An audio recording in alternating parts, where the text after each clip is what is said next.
సంగారెడ్డి జిల్లా Zaheerabad parliament segment పరిధిలో లోక్సభ ఎన్నికల ప్రచారాలు చూరందుకున్నాయి. బీఆర్ఎస్ అభ్యర్థి గాలి అనిల్ కుమార్ ముగడంపల్లి, న్యాల్కల్ మండలాల్లో విస్తృత ప్రచారం చేస్తున్నారు. రాష్ట్ర సరిహద్దు ప్రాంతాల సమస్యలపై తనకు అవగాహన ఉందని, బీఆర్ఎస్కు ఓటేసి తనను గెలిపిస్తే వాటి పరిష్కారానికి కృషి చేస్తానంటున్న గాలి అనిల్ కుమార్తో Sridhar face to face. Hyderabad parliament పరిధిలోని రాష్ట్ర సరిహద్దు ప్రాంతాలపై ఈ ప్రాంతాల్లో ప్రచారం కొనసాగుతుంది. ప్రస్తుతం మొగడంపల్లి కేంద్రంలో ఉన్నాం. ఇక్కడ బీఆర్ఎస్ అభ్యర్థి గాలి అనిల్ కుమార్ ప్రచారం చేస్తున్నారు. సో చెప్పండి, ఎట్లా జరుగుతుంది ప్రచారం, ఎట్లా జరుగుతుంది? ప్రస్తుతం ఇక్కడ జహీరాబాద్ అసెంబ్లీ ఎమ్మెల్యే మాట్లాడదాం. చెప్పండి, ఎట్లా జరుగుతుంది?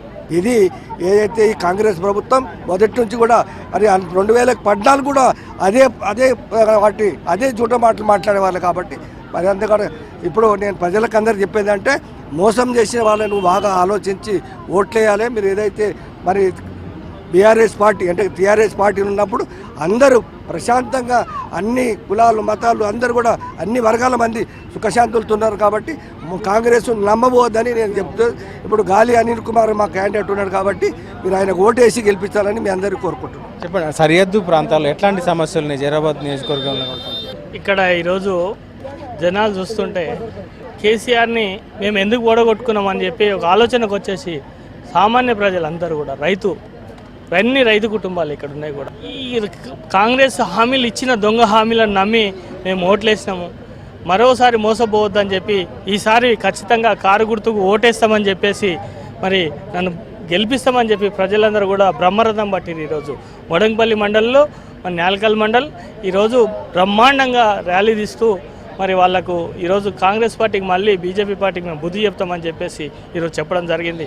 గతంలో కేసీఆర్ గారి పాలన చూసిర్రు, మరి కాంగ్రెస్ పాలన చూసిర్రు, బీజేపీ పాలన చూసిర్రు. కాబట్టి మేము మళ్ళీ కేసీఆర్ గారిని కోరుకుంటున్నామని చెప్పి కేసీఆర్ గారికి పట్టం కడతామని చెప్పి తెలియజేస్తాం. ఈ ప్రాంతంలో సాగునీరు కోసం ఒక ప్రాజెక్టు స్టార్ట్ చేసిండ్రు. దాంతోపాటు ఇటు దానికి అంటే ఇప్పుడు ఎట్లా ఉండబోతుంది మీరు ఎంపీ తర్వాత? ఇప్పుడు బసవేశ్వర సంగమేశ్వర లిఫ్ట్ అని చెప్పి తీసుకురావడం జరిగింది. దాన్ని ఈ ప్రభుత్వం వచ్చేసి ఆఫ్ చేయడం జరిగింది.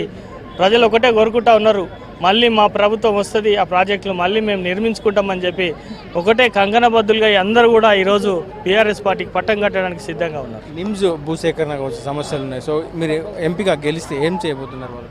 ఇప్పుడు మన ప్రాంతంలో నిమ్స్ వచ్చింది కాబట్టి స్థానికులకు ఎంప్లాయ్మెంట్ వచ్చే విధంగా వాళ్ళకి స్కిల్ డెవలప్మెంట్ ప్రోగ్రామ్స్ పెట్టి ఆ ఇండస్ట్రీకి సంబంధించిన కార్యక్రమాలు నేర్పించి వాళ్ళకు ఆ జాబ్స్ ఇప్పిస్తారని చెప్పి కూడా తెలియజేస్తున్నా.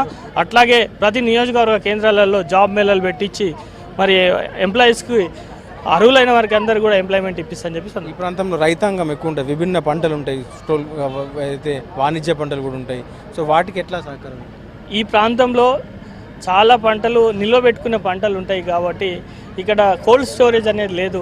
నన్ను గెలిపిస్తే ఖచ్చితంగా ఈ ప్రాంతంలో కోల్డ్ స్టోరేజ్ అనేది కూడా తీసుకొస్తానని చెప్పి సందర్భంగా తెలియజేస్తారు. మీ ప్రధాన అభ్యర్థుల విషయం ఏం చెప్తారు మీరు?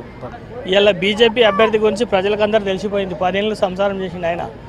10 ఏళ్ళు బీఆర్ఎస్లో ఉండి ఏ ఒక్క రూపాయి కూడా చేంజ్ చేయలేదు. ఈరోజు అందులోకి వెళ్ళిపోయి వాళ్ళకి ఎవరిని నమ్మే పరిస్థితి లేదు. కాంగ్రెస్ అతన్ని కూడా దగ్గర రానిచ్చే పరిస్థితి లేదు.